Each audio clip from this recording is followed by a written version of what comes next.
আদরের সন্তানকে হারিয়ে মায়ের বুক ফাটা আর্তনাদ। দুদিন হাসপাতালে চিকিৎসাধীন থাকার পর মঙ্গলবার ভোরে মৃত্যুর কোলে ঢলে পড়ে 7 বছর বয়সী ইরা।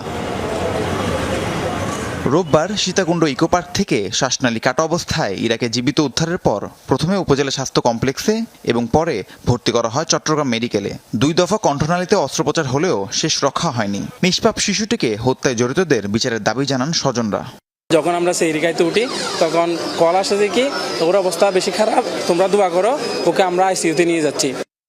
ঘটনাস্থল থেকে উদ্ধার করা হয় রক্তমাখা সেলোয়ার ও চকলেটের খোসা। হাসপাতাল কর্তৃপক্ষ জানায় শিশু ইরার উপর পাশবিক নির্যাতন চালানো হয়েছে কিনা তা নিশ্চিত হতে নমুনা সংগ্রহ করা হয়েছে।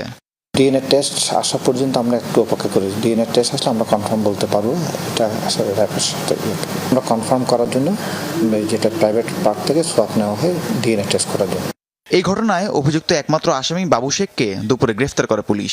পরে ব্রিফিংয়ে অপরাধের মোটিভ ও পূর্বাপর তুলে ধরেন এসপি নাজির আহমেদ খান।